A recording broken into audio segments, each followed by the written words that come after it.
Noël, c'est la fête de la naissance de Jésus, de Dieu qui a pris chair parmi les hommes. L'évangéliste Luc raconte le récit de la nativité en ces termes. Lorsque Quirinius était gouverneur de Syrie, l'empereur Auguste ordonna de recenser toute la terre. Chacun allait se faire inscrire dans sa ville d'origine. Joseph quitta Nazareth pour monter à Bethléem, car il était de la maison et de la descendance de David. Il venait se faire inscrire avec Marie, son épouse, qui était enceinte.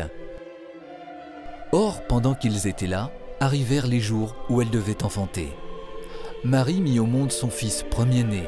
Elle l'emmaillota et le coucha dans une mangeoire, car il n'y avait pas de place pour eux dans la salle commune. Dans les environs se trouvaient des bergers qui passaient la nuit dans les champs pour garder leurs troupeaux.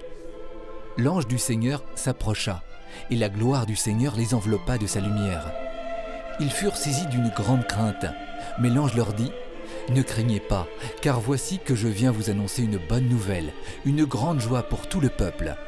Aujourd'hui vous est né un sauveur dans la ville de David. Il est le Messie, le Seigneur.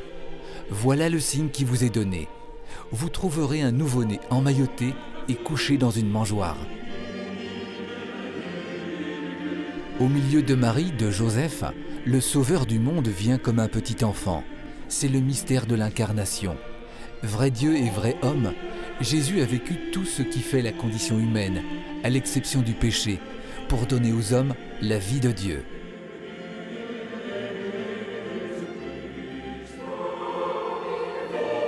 Très tôt, la dévotion à la nativité commence par des pèlerinages à Bethléem, dans la grotte supposée être le lieu de la naissance du Christ.